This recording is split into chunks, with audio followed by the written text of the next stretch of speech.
রহমান রহিম। প্রকাশিত সংবাদের প্রতিবাদ। মিঠাপুকুরে টাকার বিনিময়ে বিএনপির কমিটি গঠনের অভিযোগ শিরোনামে গত 11 নভেম্বর সময় টিভির অনলাইনে প্রকাশিত শীর্ষক সংবাদটি আমাদের দৃষ্টিগোচর হয়েছে। প্রকাশিত সংবাদের অভিযোগ সমূহ অসত্য, বানোয়াট এবং বিএনপির সুনাম ক্ষুণ্ণকারী। আমি সংবাদটির তীব্র প্রতিবাদ জানাচ্ছি। আমি আলহাজ আব্দুল হামিদ মিয়া, আহ্বায়ক 16 নম্বর মির্জাপুর ইউনিয়ন বিএনপি। আমাদেরকে জড়িয়ে যে খবর প্রকাশিত হয়েছে তা সম্পূর্ণ ভুয়া, বানোয়াট ও উদ্দেশ্য প্রণোদিত। আমি এই খবরের তীব্র নিন্দা ও প্রতিবাদ জানাচ্ছি।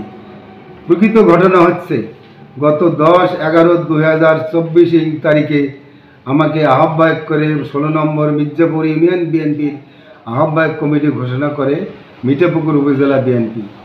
কমিটি ঘোষণা হওয়ার পর অনেকেই কাঙ্ক্ষিত পদ না পাওয়ায় যথারীতি আমার বাড়িতে এসে ভিড় করে।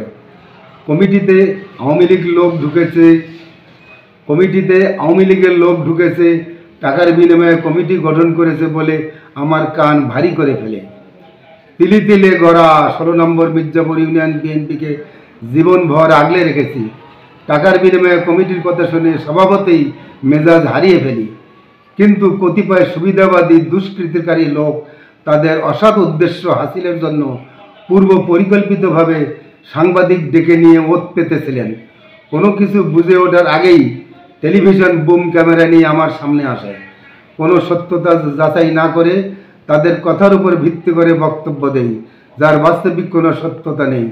প্রকৃতপক্ষে মিঠাপুকুর উপজেলা বিএনপি ও রংপুর জেলা বিএনপির নেতৃবৃন্দের ভাবমূর্তি নষ্ট করার জন্য এবং কমিটিকে প্রশ্নবিদ্ধ করার জন্য একটি দুষ্ট চক্র পরিকল্পনা করেছিল।